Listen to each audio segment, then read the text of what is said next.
वो तुम्हारा दुश्मन नहीं था, वो तुम्हारा भाई था। धर्मराज युधिष्ठिर कहने लगे, माँ तुम कहना क्या चाहती हो? हमारा भाई कर्ण कैसे? कहने लगी, पुत्र वो तुम्हारा छठवां भाई था, वो मेरे कुंवारेपन में पैदा हुआ था और पुत्र तुमने उसे ही मार दिया। तो उसी समय आज अर्जुन बोले, माँ तुमने ये बात पहले क्यों नहीं बता दी? माँ अगर मुझे पता होता कि कर्ण मेरा भाई है तो शायद माँ आज कर्ण मारा नहीं जाता। मैया तुमने हमसे ये बात छुपाई और बोला है।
उसी समय अर्जुन कहने लगे, मैया अगर तुम हमें ये बात पहले बता देती तो शायद आज के युद्ध में कर्ण मारा भैया नहीं मारा जाता।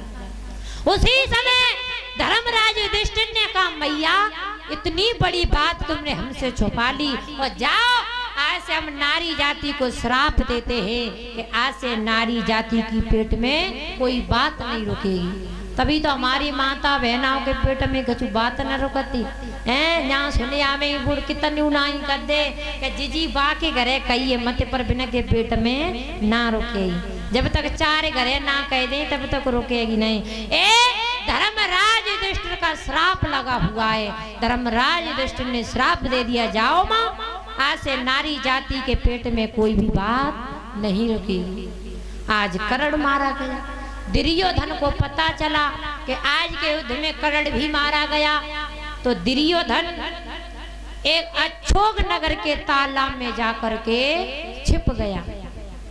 जब छिप गया तो उसकी मैया जो थी गांधारी, जब वो आया है तो उसकी मैया ने कहा, पुत्र दुर्योधन देख हम तेरे सब भाई मारे गए, अर्जुन मारे गए, पितामह भीष्म मारे गए, सब मारे गए, परंतु पुत्र ऐसा कर तू नगीन अवस्था में मेरे सामने खड़ा हो जाना तो तेरा ये सारा शरीर वज्र का हो जाएगा और पुत्र तुझे मानने वाला कोई पैदा नहीं होगा। तो उसी समय गांधारी अपनी आंखों से पट्टी बांधे हुई थी। तो उसी समय भगवान कन्हैया देख रहे थे सारा नजारा। तन की जाने मन की जाने जाने चित की चोरी और बाप प्रभु से का छिपो जग हाथ में जग की डोली। आज भगवान समझ गए, कहने लगे अगर दुर्योधन का सारा शरीर वज्र का हो जाएगा तो दुर्योधन को कोई मानने वाला नहीं होगा। इसलिए भगवान कन्हैया ने दुर्योधन को बुलाया, कहा ये दुर्योधन तो अपनी मैया के सामने छी इतने बड़े हो गए, अपनी मैया के सामने नग्न अवस्था में खड़े हो गए, तुम्हें शर्म नहीं आएगी हैं? दुर्योधन ने कहा तो क्या करो? भगवान कन्हैया ने कहा ऐसा करो, अपनी कमर से नीचे नीचे जंघा तक केले के पत्ते लपेट लो। तो आज दुर्योधन ने अपनी जंघा पर केले के पत्ते लपेट लिए और जैसे गांधारी ने अपनी दृष्टि सीधी पड़ी तो दुर्योधन का सारा शरीर वज्र का हो गया था, परंतु जंघा नहीं हुई। आज युद्ध का 17वां दिन है। तो दुर्योधन ने कहा कि आज मेरा और भीम का गदा युद्ध होगा। जब मेरा और भीम का गदा युद्ध होगा तो भीमसेन में और दुर्योधन में गदा युद्ध हुआ। जब गदा युद्ध हुआ तो जैसे ही भीष्म जो है दुर्योधन के सारे शरीर में गदा मार देता, परंतु कुछ नहीं होता। भगवान कन्हैया ने एकदम इशारा दे दिया, भीष्म देख क्या रहे हो, मारो जंगा में, मार दे इस दुर्योधन को। जैसे भीम ने कहा, भगवान कन्हैया के शब्द ने सुने तो भीम ने एकदम दुर्योधन की जंघा में गदा दिया तो दुर्योधन की जंघा टूट गई। आज दुर्योधन तालाब के किनारे पड़ा सिसक रहा है। उसी समय गुरु द्रोणाचार्य का पुत्र अश्वत्थामा आ गया, कहने लगे हे दुर्योधन ये तुम्हारी दशा किसने की है, हम उसे जीवित नहीं छोड़ेंगे। उसी समय दुर्योधन ने रो करके अश्वत्थामा से बोला, भैया मेरी एक बात सुनो,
और पांचों पांडवों के सर को काट करके लाओ, तभी मेरी शीतल छाती होगी, ऐसे मैं अपने प्राणों को नहीं त्यागूंगा। और बोला है भैया अश्वत्थामा,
आज अश्वत्थामा चला, जैसे दुर्योधन की ये दशा देगी तो अश्वत्थामा चला।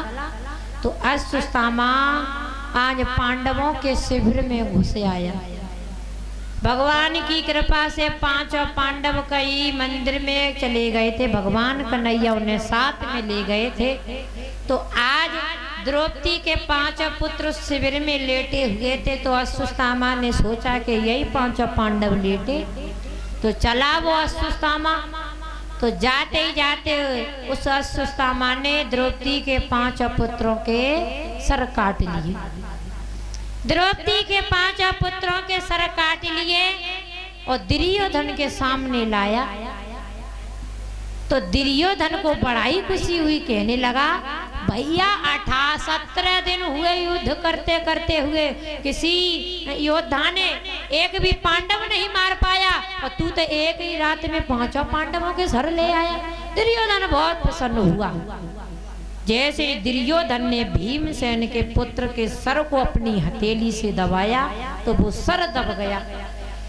कहने लगा दुर्योधन, हे अश्वत्थामा, ये भीम का सिर नहीं है, भीम का सिर मेरी हथेली से दबाने से नहीं दबता, ये तो भीम के पुत्र का सिर ले आया। हे अश्वत्थामा, तूने तो मेरा वंश का नाम ही मिटा दिया। आज जैसे ही आज सुबह हुआ तो मैया द्रौपदी ने देखा, तो मैया द्रौपदी के पांचों पुत्रों के कटे सिर पड़े हैं। मैया द्रौपदी आज अपने पांचों पुत्रों की लाश पर पछाड़ खा करके गिर पड़ी। कहने लगी, मेरे शिविर में ऐसा कौन सा नीच घुस आया जो मेरे पांचों पुत्रों के सर को काट ले गया। आज मैया कुंती आज लाश पर फपक फपक करके रो रही है।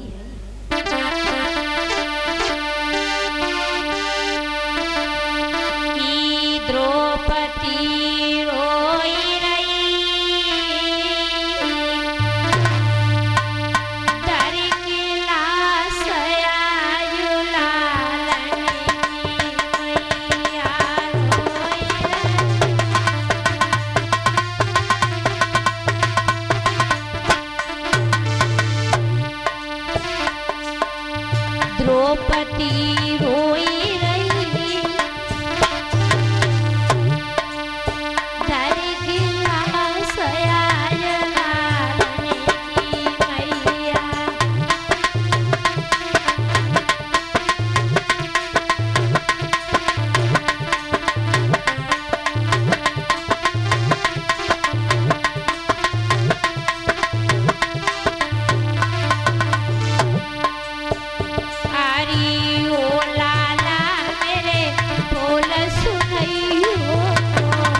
द्रौपदी रोई रही,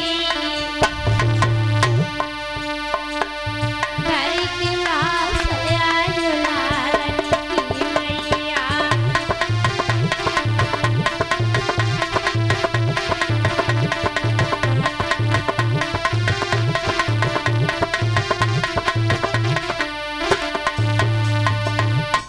आज द्रौपदी अपने 5 पुत्रों की लाश पर पछाड़ खा करके रो रही है।